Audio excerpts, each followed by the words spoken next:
Сәлеметсіздер ме, қалдарыңыз қалай? Өздеріңізбен амандықпен жүздесіп отырғаныма қуаныштамын.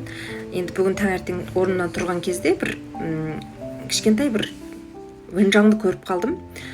Сода айтыпты, әзір енді көптеген ата-аналар батыр болып жатыр деп. Ол қалай десеңіз, енді әзіргі заманда осы балаларды кейін елдің артында қалып қалмасын деп тоқтамай демалатын уақыттар жоқ, әрбір күреске беріп тастаған ата-аналар көп қой. Енді осылардың ішінен дейді, бір батыр ата-аналар шықты дейді. Олар балаларына құрмет етеді, балаларын көп шаршатпайды, өздеріне ойнайтын уақыт береді. Сол арқылы баланың миы еркін дамиды дейді да. Соны көріп өзім әсер алып отырмын. Енді біз бәріміз батыр ата-ана болуымыз керек. Өйткені бала өзіңіздікі. Сіз балаңыз үшін өзіңізді алдымен дамытып, өзіңіздің көз аяңызды ашып, өзіңіз ойлана алатын болуыңыз керек. Батыр болуыңыз керек. Дүрмекке ілеспеуіңіз керек.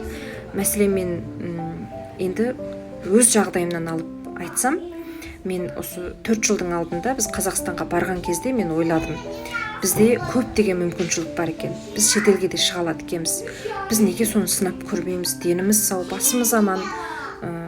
Біз енді баламызға сеніп отырғанша, кейін баламызды шығарайық, осыларды жақсы оқытайық деп отырғанша, біз өзіміз баруға тырысайық деп іздендік. Сол кезден бастап ағылшын тілін үйрендік. Тіл үйрену барысында көп нәрсені түсініп білдік. Содан кейін біз осылай жолға шықтық, мысалы, келіп алдық.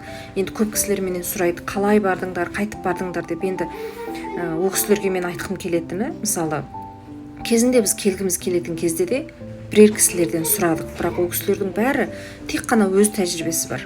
Ол сіздің жағдайыңыз әркімнің жағдайына ұқсамайды. Сол үшін егер расында да осындай шетелге шығу ойларыңыз болса, әзірден бастап ағылшын тілін үйренуіңіз керек. Соған қарай тырысуыңыз керек. Үлгересіз. Ол әзір қайтып үйренемін, мен 40-қа келдім, ойбай мен 38-ге келдім деп отырсаңыз, онда сіз мысалы 1 жылыңыз өтіп кетеді, уақыт тағы да өте береді деген сөз. Сол үшін егер әзір ойыңыз болса, алдымен үйреніңіз. Одан кейін маңайыңыздағы сондай шығаратын орындар болады ғой, мысалы саяхат арқылы шығуыңызға болады, оқу арқылы шығуыңызға болады, әрбір түрлі жолдар бар. Солардан сұрап білсеңіз болады, мысалы, бәрін өз жағдайыңызға қарай. Бізде енді сол кезде ең алдымен сол тіл үйренуді бастадық. Одан кейін барып ақырын өзі жолдар шықты. Сол секілді болады. Алдымен нысанаңыз болсын, одан кейін оған қарай тырысыңыз. Біздерді енді осы жерге жетелеп келген біздің батырлығымыз, біздің ештеңкеден таймайтын тырысшаңдылығымыз екен деп мен әзір кесіп айта аламын. Біз енді өзіміздің дәстүрлі көзқарасымызда ойлаймыз ғой, Америкаға, мысалы, шетелге шығатындар тек қана байлар, ақшасы көп байлар, болмаса өте қатты мықты оқыған, жақсы университеттен оқыған оқымыстылар ғана келеді деп ойлаймыз. Бірақ енді біз олардың барлығы емес, біз бай емеспіз. Құдайға шүкір, енді деніміз сау, тырысамыз, ақша табуға талпынамыз, мысалы, тоқтап қалмаймыз. Енді біз одан қатты оқымысты да емес, біз әдеттегі бір мектептен бітіргенбіз, бірақ енді сол дипломның арқасында келіп қалдық. Енді әрқандай адам осындай бір нысанасы болады екен, соған қарай тырысу керек. Мысалы, тырыссаңыз ғана сізде орай болады. Мен сол сөзге әзір қатты сенемін. Сіздерге де айтқым келеді, тырыса беріңіздер.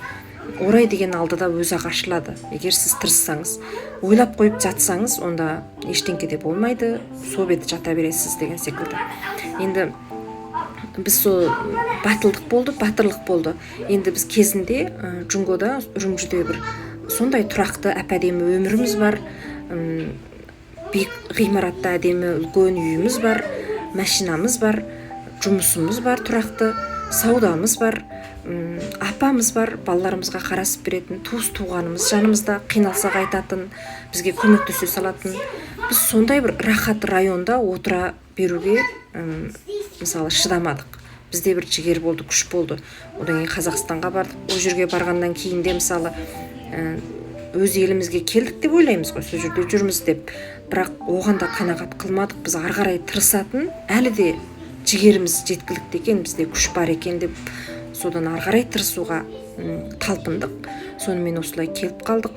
Сол секілді, егер біз сол рахаттыққа беріліп отыра берген болсақ, біз сол бет отырушы едік. Әзір енді қиналмай жатқанымыз жоқ. қиналып та жатырмыз, бірақ оның бәріне мойынсал болмаймыз, жалғасты тырысамыз.